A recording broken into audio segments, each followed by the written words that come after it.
안녕하세요. 길량입니다. 오늘은 재건축 사업성을 분석하는 법에 대해서 소개해 보겠습니다. 사실 재건축 사업성 분석하는 법, 그러니까 이걸 정식으로 하면 굉장히 복잡해요. 재건축 사업성 분석하기가 쉽지 않습니다. 계산 그 자체는 어렵지 않은데 거기에 등장하는 뭐 권리가액이니 이 개념 자체를 일반인들은 익숙하지 않은 단어이기 때문에 잘 이해를 못해요. 그래서 계산하기가 힘들어요. 그렇기 때문에 저는 이전에 재건축을 분석하는 동영상에서 제 나름대로 간략하게 재건축 사업성을 분석하는 방법을 소개를 2번 정도 했었는데, 마침 언론에 목동 재건축 사업성을 분석하면서 제가 사용한 방법과 똑같은 방법으로 사용해서 분석한 그런 기사가 나왔습니다. 길냥이는 아마추어잖아요. 길냥이가 계산한 재건축 사업성 분석 방법이 맞아? 이렇게 의문을 가진 분이 계셨을 텐데, 이 언론 기사, 이거 NH투자증권 목동 재건축 심층 분석 보고서, NH투자증권이 분석한 걸 인용한 거예요. 이 정도면 확실하죠. 비교적 간단한 정도가 아니라 아주 간단합니다. 아주 간단하게 재건축 사업성을 분석하는 방법을 소개해 보겠습니다.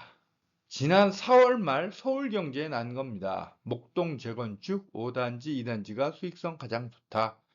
NH투자증권 목동 재건축 심층 분석 보고서. 표를 보면 목동 5단지, 2단지가 용도 지역은 둘 다 3종 일반 주거 지역인데 5단지는 300%를 적용받고 2단지는 250%를 적용받았을 경우를 상정해서 계산한 겁니다.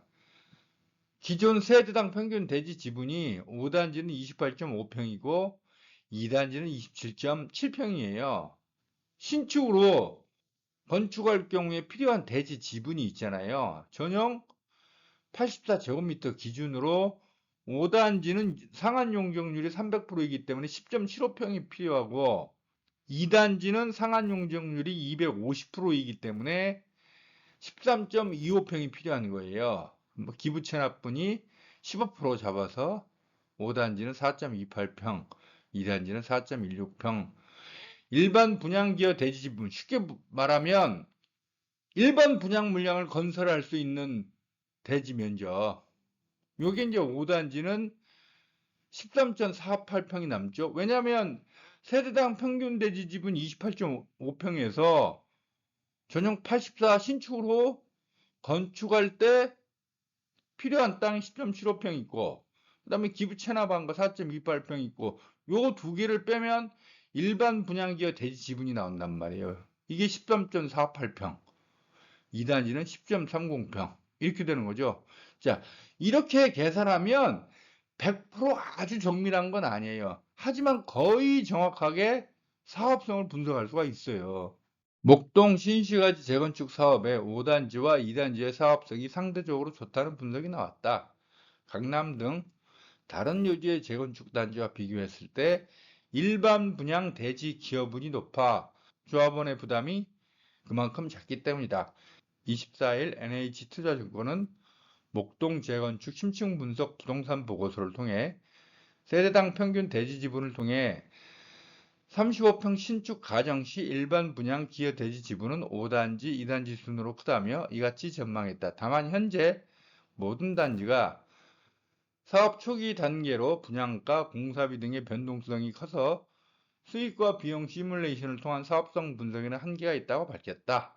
보고서는 목동 5단지의 세대당 평균 대지 지분은 28.5평으로 단지가 위치한 3종 일반 주거지역에서 용적률 300%를 적용받을 경우 34평, 전용 84제곱미터 신축에 필요한 대지 지분은 10.75평이라며 기부 체납분 15%를 제외한 일반 분양 기여 대지 지분은 13.48평으로 14개 단지 가운데 가장 높고 2단지가 10.30평으로 그 다음이라고 설명했다.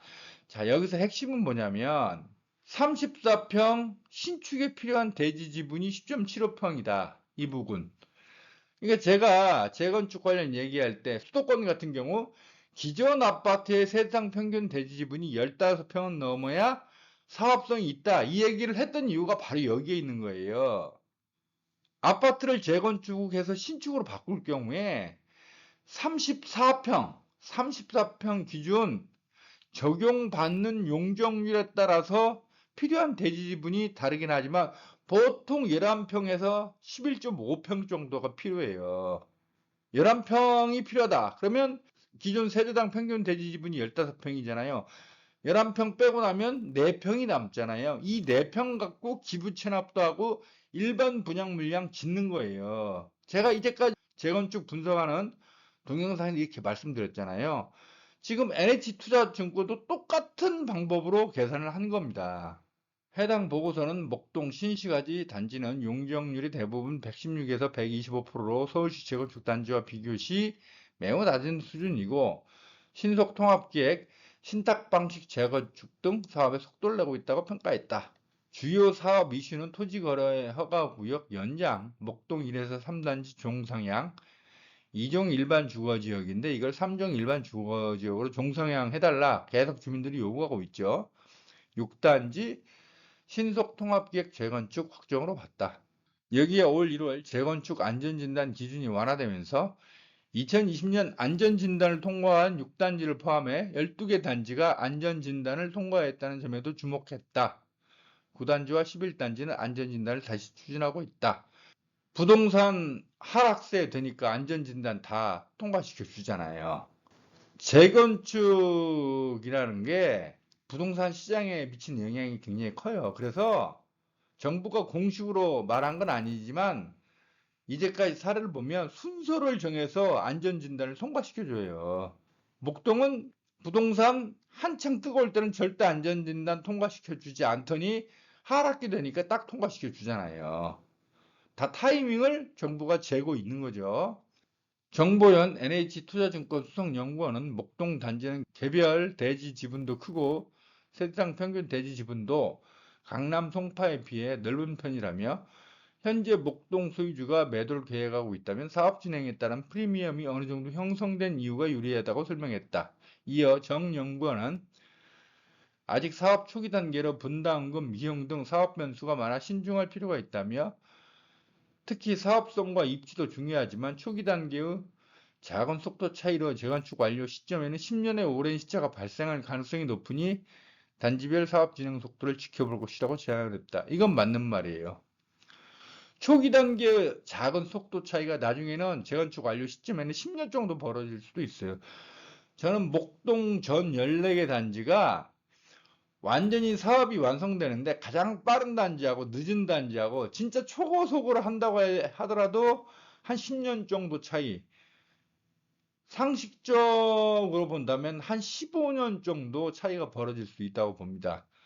그러니까 목동 재건축에 투자한다고 하더라도 그 시차가 얼마나 벌어질 것인가 이것도 잘 계산해 넣으셔야 돼요. 여의도 목동 재건축 관련해서 많이 나오는 얘기가 신탁 방식입니다. 이 신탁 방식이라는 건 이전에도 있긴 했었는데 별로 인기가 없었어요. 재건축하면 주민들이 다 재건축 조합, 주민 스스로 결성해서 추진하는 걸 당연시했어요. 근데 둔촌주공 사태로 이제 많은 사람들이 재건축이라고 하는 게 진짜 이게 어렵구나. 그 둔촌주공 같은 경우는 정부가 둔촌주공 일병 구하기 정책을 펴서 거의 살려준 거예요. 안 그랬으면 시장 논리에 그대로 맡겼으면 둔촌주공은 옛날에 그 트리마지의 꼴이 날 뻔했죠. 그러니까 그 땅 다 경매 넘어가가지고 주민들은 다 땅 뺏기고 뭐 그런 꼴 날 뻔했어요. 그 나는 걸로 그렇게 돼가는 게 수순이었는데 1만 2천 세대나 되니까 워낙 덩치가 크니까 정부가 그냥 둔촌주공 일병 구하기 정책을 폈던 거죠. 그것 때문에 간신히 살아난 거예요. 아무튼 둔촌주공 사태 때문에 이제 재건축을 하려는 주민들이 신탁 방식에 관심을 많이 갖고 있어요. 그래서 이 내용을 한번 소개해 보도록 하겠습니다. 신탁 재건축이란 한마디로 전문성을 갖춘 부동산 신탁사를 통해 정비 사업을 추진하는 방식입니다. 가장 흔하게 진행되는 조합 방식처럼 주민들이 모여 직접 사업을 진행하는 형태가 아니라 신탁사에 사업을 맡기는 거죠. 대신 신탁사에 일정 수준의 수수료를 지급합니다. 신탁 방식 정비 사업은 크게 두 가지인데요. 조합 없이 신탁사를 시행사로 선정해 시공사 선정 등을 맡기는 신탁 시행 방식과 조합은 설립해 놓고 신탁사에 자금 관리 업무 등만 맡기는 신탁 대행 방식으로 나뉩니다. 최근 여의도와 목동을 중심으로 논의되고 있는 방식은 신탁 시행 방식에 해당합니다. 앵커, 주민을 대신해 신탁회사가 재건축 사업을 진행하는 건데 구체적으로 어떤 장점이 있는 걸까요? 기자, 조합 형식은 소유주가 직접 조합을 설립하고 인허가를 진행하다 보니 아무래도 전문성이 떨어집니다. 둔촌 주공 사태 기억하시죠? 공사비 증액을 놓고 조합과 시공사업단이 대립해 공사가 장기간 중단된 사건인데요.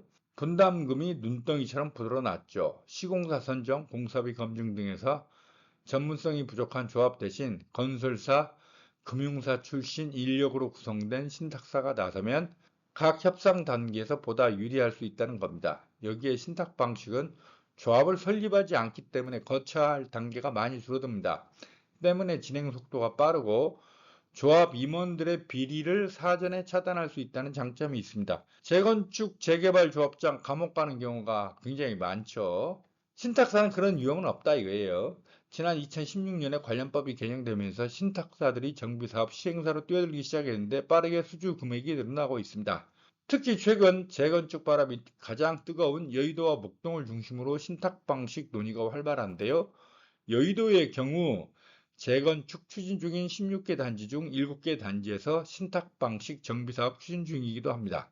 실제 오늘 한국토지신탁이 여의도 3억 아파트 재건축 정비사업의 예비사업 시행자로 선정되기도 했죠. 목동의 경우도 목동 14단지가 KB부동산 신탁과 업무 협약을 체결한 데 이어 목동 9단지도 한국자산신탁과 업무 협약을 체결한 바 있습니다. 신탁 방식은 시행자 지정을 위해 토지 소유자 75%의 동의가 필요합니다. 또한 토지 면적 3분의 1 이상을 신탁해야 합니다. 이 과정이 길어지게 되면 속도에 대한 장점이 희석될 수 있는 거죠. 무엇보다 신탁 방식 재건축 과정에서 주민들의 의견이 배제될 수 있다는 지적도 제기됩니다.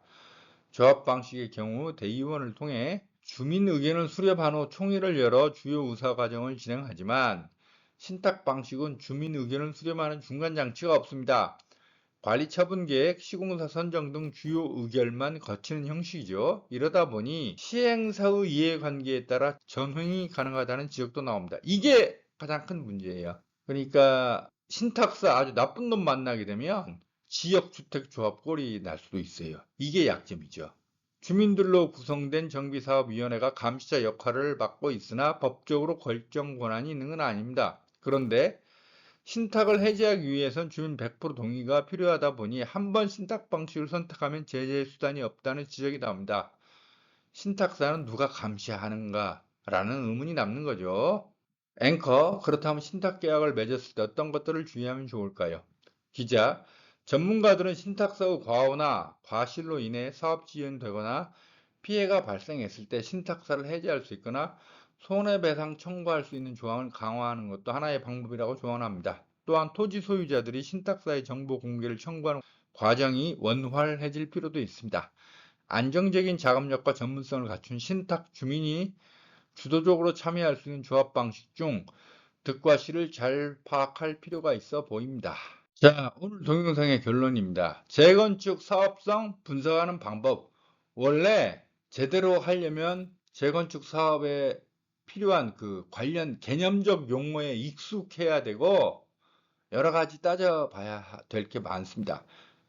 하지만 그럼 좀 어려우니까 아주 간략하게 할 수 있는 방법은 뭐다? 그냥 수도권에서 재건축 사업성 나오려면 세대당 평균 대지 지분이 15평은 있어야 된다. 근데 이제 적용받는 용적률에 따라서 보통 34평 기준 새 아파트를 건축하는데 11평 정도가 들어간다. 그러면 4평이 남잖아요. 그 남는 4평 가지고 기부 체납도 하고 일반 분양 물량도 짓고 그렇게 한다. 뭐 이렇게 아시면 됩니다.